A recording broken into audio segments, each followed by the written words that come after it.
In the last 24 hours, the IDF rescued the remains of 5 hostages who were kidnapped into the Gaza Strip on October 7th. This rescue operation was carried out at the same time as the raid on Khan Yunis, which is ongoing, and now the northern and eastern neighborhoods of the city are under the IDF control. Meanwhile, in Rafah, a search of a residential building led to the discovery of a tunnel entrance in a child's bedroom, while many terrorists were eliminated in face-to-face battles.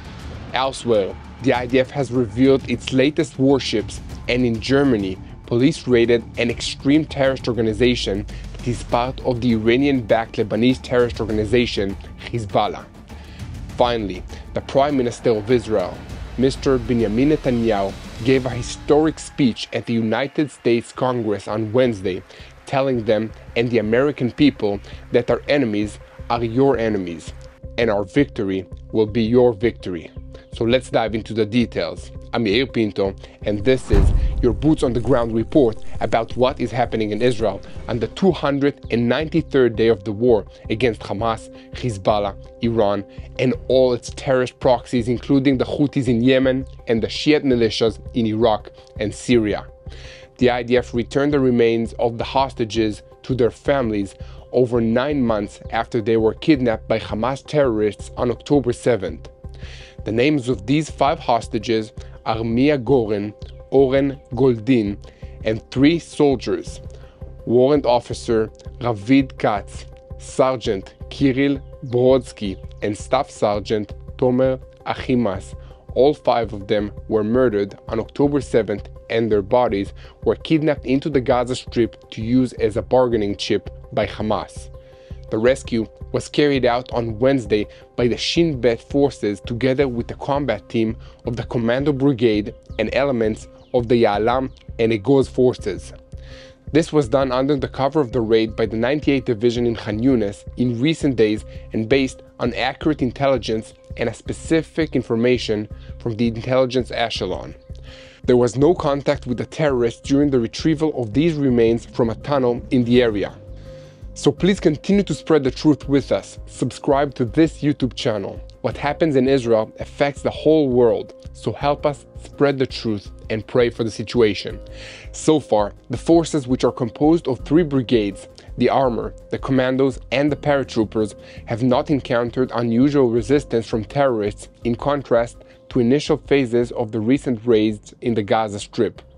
Whenever terrorists were detected approaching the forces, they were eliminated by snipers or by airstrikes, and also many of the tunnels that were used by those terrorists to hide or escape were cut off or destroyed in a maneuver that took place in the city at the beginning of the year. And yet, the forces have so far located a number of tunnels and are also operating in targeted manner based on accurate intelligence. Despite the evacuation warnings to the population, the Hamas terrorists in the city were relatively surprised by the rapid entry of the hundreds of fighters in broad daylight at the same time as the flight of approximately 150,000 Gazans west to the displaced cities of El Mawasi. The forces of Division 98 have not yet reached the center of the city of Khan Yunis, but they did achieve relatively quick operational control of the eastern part of the city in the neighborhoods of Beni Suwaili and the Kararas, and even as far as Hamed neighborhood, which was built by the Qataris and which the Commando Brigade successfully captured at the beginning of the year.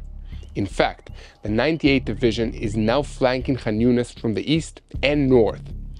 In the meantime, Division 162 also completed the last goal of the operation in Rafah, the defeat of the Hamas battalion in the Tel El Sultan neighborhood, the westernmost part of the city, where the fighters of Brigade 401 eliminated about 50 terrorists in the last few days. The forces destroyed operational apartments of terrorists and warehouses that stored weapons and got closer to this goal of the operation in about 2 months. The defeat of the Hamas brigade in Rafah and beyond, which has already begun intermittently for repeated raids in the city. Fighters of the 52nd Battalion conducted face-to-face battles and clashes with armored terrorists in a building in the Tel El Sultan neighborhood and eliminated the terrorists. In another activity of the forces in the area, the fighters located an operational shaft for a tunnel, many weapons, and night vision equipment. The forces of the 401st Brigade Combat Team have been operating in recent weeks under the command of the 162nd Division, scanning and clearing terrorist houses in the area of Tel El Sultan and Shavara, the neighborhoods in Rafah. Fighters of the 52nd Battalion conducted face-to-face battles and clashes with armed terrorists in a building in the Tel El Sultan neighborhood and eliminated the terrorists as well as destroying tunnels and capturing large stockpiles of weapons and ammunition. Here at TBN Israel, we will continue to keep you updated, but we ask you to help us by sharing these videos on YouTube and following us on social media. Take a minute and press the follow button and subscribe to this YouTube channel so you can share the truth with anyone who cares about what is happening in this region. On Wednesday, the Iranian-backed terrorist organization Hezbollah released a 9-minute video which it said was filmed yesterday in the north of the country by an unmanned aircraft that managed to return to Lebanon. The community of Naalel was identified in the video, so it can be concluded that the Air Force base that was filmed is Ramat David. The documentation shows, among other things, fighter planes, helicopter gunships, transport helicopters, and electronic warfare systems of the Air Force. Unlike previously released videos in Haifa and the Golan Heights, this time Hezbollah published dates on which the video was shot. Hezbollah apparently wanted to send a threatening message to Prime Minister Netanyahu just hours before his speech to the Congress in the United States. The IDF spokesman stated that the video distributed by Hezbollah was filmed by an unmanned aerial vehicle for photography purposes only. Base activity was not affected. The IDF and the Air Force within it are working against Hezbollah's air array and have attacked hundreds of targets from this array in recent months. The Air Force is working by all means to protect the skies of the State of Israel and will continue to do so. In the last week, a significant trend has been observed with Hezbollah expanding the range of its attacks into Israel. Civilian communities and IDF bases as far as 50 kilometers south of the border have been targeted. So far, Hezbollah has avoided taking official responsibility for shooting at these localities, but after Nasrallah's threats in this speech last week, the terrorist organization began shooting at these locations and taking responsibility for the first time it does so. But Hezbollah is not only operating in Lebanon against Israel, it is also operating in Europe and especially in Germany. After years of increasing suspicions and a long period of procrastination, the German government decided this Wednesday morning to completely ban the activities of a radical Islamic organization that is suspected to be an affiliate of the Iranian regime, which promotes its ideology and operates as an arm of Hezbollah in Germany. In conjunction with this decision, police raided the Blue Mosque in Hamburg, where the Islamic Center of Hamburg is located, and at the same time raided another 53 buildings and properties belonging to the Islamic Center throughout Germany. This action was ordered by German Minister of Interior Nancy Faeser, who announced that months of investigation had produced enough evidence to justify these measures. The organization that manages the Blue Mosque in Hamburg has long been under the surveillance of Germany's internal intelligence organization. This is despite the public statements of the center claiming that it works for peace, tolerance, and dialogue between religions and condemns violence and extremism. The German Ministry of Interior clarified that following the ban on activity, 4 Shia mosques in Germany will be closed immediately and many of the organization's assets will be confiscated. Among the properties raided by the police were buildings and mosques in Frankfurt, Munich, and Berlin. In an extensive raid on dozens of the organization's properties in November, members of Germany's General Security Services managed to seize a great deal of intelligence that provided an unequivocal evidentiary basis for the decision to operate and close the center. Extreme Islamic ideology is contrary to human dignity, women's rights, an independent judicial system, and our democratic government, according to Interior Minister Pazar in a statement. It is important to remember that the war Israel is waging does not stop in the Middle East. It is a global war against radical Islam. Speaking of which, this Saturday, another episode of my network series, My State, will be released, and this time we will talk about the regional war in the Mediterranean Sea. It's going to be interesting, so stay tuned. And speaking of the sea, 2 ships from the United States port arrived in Israeli waters this week to begin work on installing Israeli-produced combat systems. These ships will then be taken through a series of test runs before officially joining the Israeli Navy. Their main function is to serve as seaborne transport platforms for moving troops, weapons, vehicles, and equipment and deploying them rapidly from the sea. This gives the Israeli leadership many new options for defending our country and deterring aggression in this region. So once again, I want to ask you to keep helping us spread the truth. And speaking of which, I want to take this opportunity to say thank you to Prime Minister Netanyahu, the Prime Minister of Israel, for a speech with enormous importance for Israel in the American Congress on Wednesday morning. Prime Minister Benjamin Netanyahu was received by members of Congress with thunderous applause and spoke for 54 minutes, presenting the situation regarding Israel's war against terrorism and his vision for the day after Gaza, and thanked the United States for standing by Israel. His speech was flowing, catchy, successful in every communicative sense. He paid respects to Noah Gamani, who was freed from captivity by Hamas in an IDF operation to release the hostages and the brave fighters of the IDF. He also thanked President Biden for immediately standing by Israel after the October 7th attacks, and the standing ovations were endless.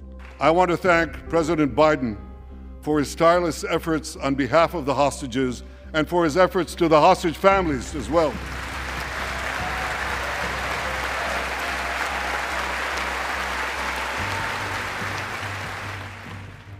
He also pointed out that Iran sponsors the pro-Palestinian demonstrations and otherwise works non-stop to attack the state of Israel, saying that when Israel fights Hamas, it fights Iran. When Israel fights Hezbollah, it fights Iran. He also presented his vision for the day after the Gaza war ends and how will Gaza look like, and promised that Israel will fight until victory, saying a new Gaza can rise, a demilitarized Gaza with de-radicalization. According to Netanyahu, Israel will control security, and moderate Gazans who do not want to destroy Israel will be partners in managing the Strip from a civilian point of view, adding, "That's not too much to ask." The Prime Minister also said that if the hostages are returned and Hamas surrenders, the war will stop at that moment. Later in the weekend, Netanyahu will also meet with former President of the United States and the Republican candidate in the elections, Donald Trump, in a meeting that is expected to be held on Friday before Sabbath. The Prime Minister may also meet the Vice President and the apparent candidate for the presidency from the Democratic Party, Kamala Harris, who, as mentioned, was absent from the speech in Congress. So please continue to spread the truth, share and follow us, and take part. We really need your help to produce new content about what is happening in Israel. So if you'd like to receive additional videos like this one, please consider making a financial donation to the link that you see on YouTube, or go to our website at www.tbn.org/Israel.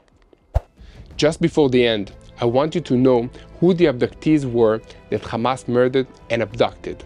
Goren, 56 years old, worked as a kindergarten teacher and nanny and took care of the children of the kibbutz for many years. She was murdered and kidnapped from the children's home in the kibbutz on Saturday of October 7th.